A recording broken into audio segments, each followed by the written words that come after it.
In 1966, Time magazine ran a cover story asking, "Is God dead?" Seems to me you kinda gotta be alive before you can be dead. But I know what you meant. Let's do this.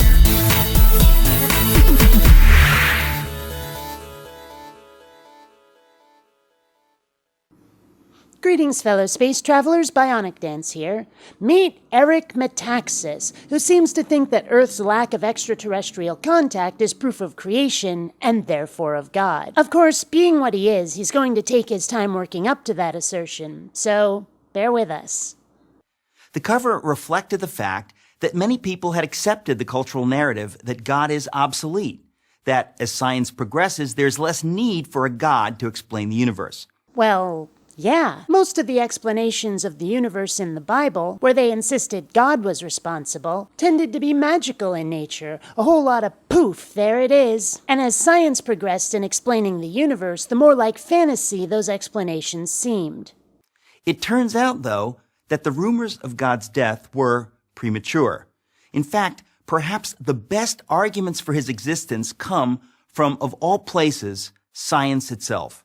I'm never sure whether to love it or hate it when they say things like that. It almost inevitably leads to prevarication or to tacking completely unjustifiable conclusions onto data which say nothing of the kind. Here's the story.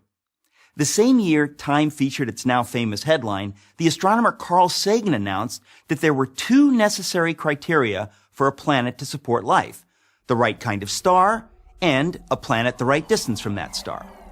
Given the roughly octillion planets in the universe, that's one followed by 24 zeros, there should have been about septillion planets, that's one followed by 21 zeros, capable of supporting life.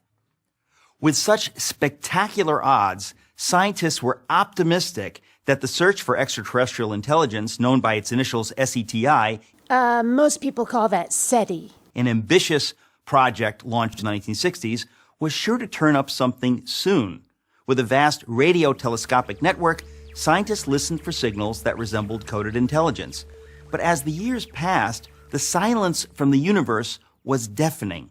And don't for a moment think I'm not disappointed, but for various reasons I'm also still kind of optimistic. One of those reasons is simply the distance involved. You see, radio waves in space can diminish, either over time or because they pass through a nebula or something. A radio wave would have to be greatly amplified to travel through space in such a way that someone on another planet could read it. On top of that, electromagnetic waves travel at light speed through a vacuum, which means that radio waves would take 4¼ years just to get to the nearest star. And humans have been using radio for how long now? Just over 100 years, isn't it? 100 light years, give or take, is piddly compared to the size of the universe. And there are approximately 14 to 16,000 stars within that 100 light year radius. 14 to 16,000 stars, compared to 100 billion just in our galaxy alone. Then separate out the ones that have the characteristics necessary to have planets that can support life, and then the ones that are the right age for the radio signals to reach the Earth. I'm not saying that number's gonna be zero, but it'll probably be pretty small. So to suggest that an alien species is close enough,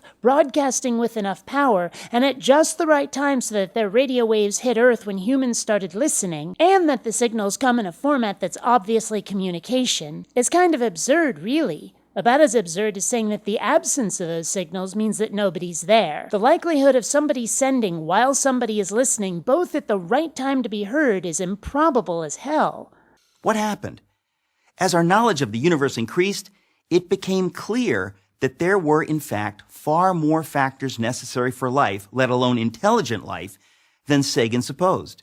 His two parameters grew to 10, then 20, and then 50, which meant that the number of potentially life-supporting planets decreased accordingly. The number dropped to a few thousand planets and kept on plummeting. I can't tell whether this guy is lying or just uninformed, but as of June 2014, we're seeing some pretty high estimates just for our galaxy alone, and there are an estimated 100 billion galaxies in the universe. That's a lot of potentially life-bearing planets. And while it's true that nobody seems able to agree on a number, it's obviously a lot higher than the couple thousand that Spanky here seems to think. Even SETI proponents acknowledge the problem. Peter Schenkel wrote in a 2006 piece for Skeptical Inquirer a magazine that strongly affirms atheism, in light of new findings and insights, we should quietly admit that the early estimates may no longer be tenable. This is true. However, in an article specifically criticizing Eric Metaxas' article on the subject, the article that this video is based on, it is pointed out that not only is Schenkel not a scientist, but neither is nearly every other source cited by Metaxas. He cherry-picks his scientists, so-called experts, to make his position seem legitimate, when in fact it's a wafer-thin tissue of pseudoscience that should be taken with a grain of salt about the size of your own head. Today, there are more than 200 known parameters necessary for a planet to support life. Even just a cursory bit of Google searching will turn up scientific websites proclaiming that the number of factors are much closer to 1/10 of that. In fact, the only sites I could find that said it was more were religious. And you people say homosexuals have an agenda. Every single one of which must be perfectly met or the whole thing falls apart. Just come out and say it's the fine-tuning argument for the existence of God. Or is it that if you call it by its most well-known name, people will just dismiss it for the long-debunked argument that it is? For example, without a massive gravity-rich planet like Jupiter nearby to draw away asteroids, Earth would be more like an interstellar dartboard than the verdant orb that it is. Yeah, no. Even the most cursory Google search will turn up the fact that Jupiter's gravity flings just as many asteroids towards us as anything else. But nice try. Simply put, the odds against life in the universe are astonishing. Yet, here we are, not only existing, but talking about existing. What can account for it? Ooh, I bet I know what you're gonna say. Pick me, pick me. Can every one of those many parameters have been perfectly met by accident? At what point is it fair to admit that it is science itself that suggests that we cannot be the result of random forces? Well, first of all, there's nothing random about physics. It's one of the most regular things we know, at least until you get down to the quantum level anyway. But even if it were random, I'm sure you've heard of the infinite monkeys theory, the one that says if you put an infinite number of monkeys in front of an infinite number of typewriters for an infinite amount of time, eventually they will type out the complete works of Shakespeare purely by chance. Of course, you have to wonder how many times they'll type them out in their entirety, except for that one little typo, and gotta start all over. Now, it's not clear whether the universe is infinite. Probably not, but we can only detect so far from ourselves. But with the sheer number of planets orbiting the number of stars in a galaxy and the number of galaxies in the universe, are you seriously telling me that the dice for intelligent life won't come up Yahtzee more than once? 'Cause that's just dumb. And it's clear that the number of factors necessary for life aren't nearly as many as Metaxas thinks they are. But even if it was 200 plus, that's still not very many dice that need to come up all sixes, especially given how many gajillions of rolls we get, one for each planet. Hell, last night at D&D, I rolled up 2 natural 20s in a row, which was one hell of a critical against that vampire using my rogue's silver scimitar. Plus 2d6 damage against undead, multiplied by 2 for the critical, baby. Oh, yeah. Right. So, don't give me this fine-tuning crap. It's fairly obvious that life in the universe is pretty damned likely. Doesn't assuming that an intelligence created these perfect conditions in fact require far less faith than believing that a life-sustaining Earth just happened to beat the inconceivable odds?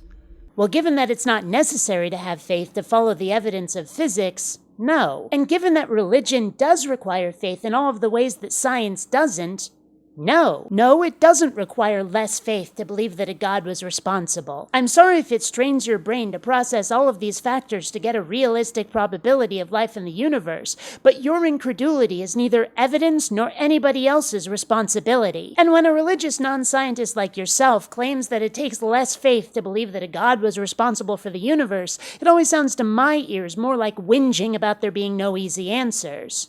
But wait, there's more. The fine-tuning necessary for life to exist on a planet is nothing compared with the fine-tuning required for the universe to exist at all. Seriously? Let me just say multiverse, cyclical universe, etc., etc. There are so many ways a universe like ours could exist despite all of the necessary factors. Seriously, dude, 5 minutes on Google. Try it. Multiply that single parameter by all the other necessary conditions, and the odds against the universe existing are so heart-stoppingly astronomical that the notion that it all just happened defies common sense. Well, that's the funny thing about science. It's not about common sense. People can study science their whole lives and never figure out everything about the universe, forced to pass on what they've learned for future generations to figure out. And you know what? There is a lot about science, about the universe, that defies common sense, yet which makes perfect sense after a shit ton of study. So if you're dismissing something simply because of your visceral reaction to the notion, frankly, you're wallowing in your own ignorance rather than attempting to learn the truth. It would be like tossing a coin and having it come up heads 10 quintillion times in a row. I don't think so. Man, dig how smug he is. He's all, "Sha," as if, like, really. But we've already covered why his understanding of probability is deeply flawed.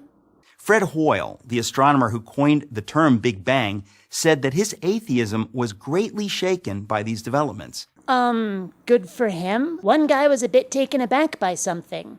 And what does that prove? Also, in yet another article criticizing Spanky here, it's pointed out that he misunderstood that quote from Hoyle, and it's in no way advocacy of religion over a secular view of the universe. Way to cherry pick there, guy. One of the world's most renowned theoretical physicists, Paul Davies, has said that the appearance of design is overwhelming. The key word here being appearance. Just because, from a certain perspective, the universe can look designed, that doesn't mean that it is a duck. So to speak. Even the late Christopher Hitchens, one of atheism's most aggressive proponents, conceded that without question the fine-tuning argument was the most powerful argument of the other side.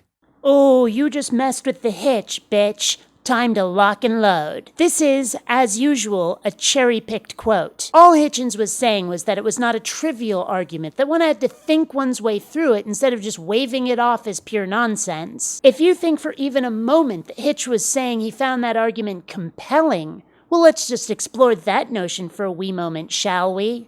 Why are there so many shooting stars, collapsed suns, failed galaxies? We can see with the aid of a telescope. Sometimes we can see with the naked eye.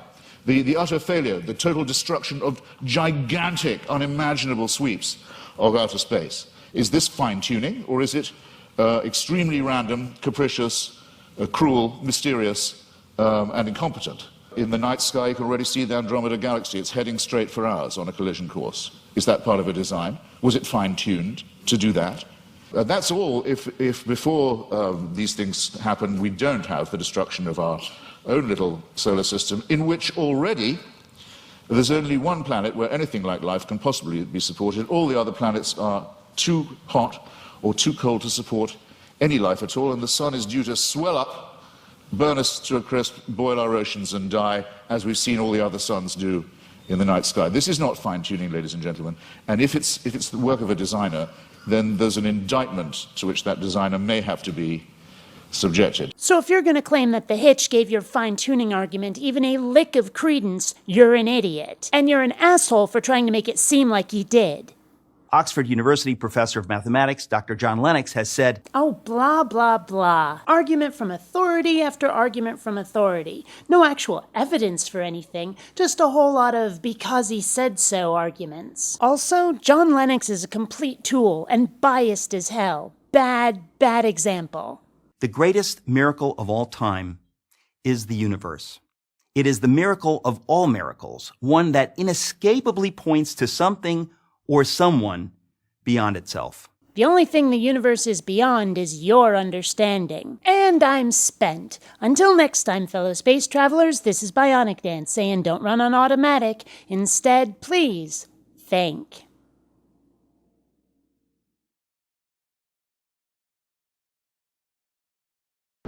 Not rating and subscribing has been found to cause obesity, acne, and male pattern baldness in laboratory rats.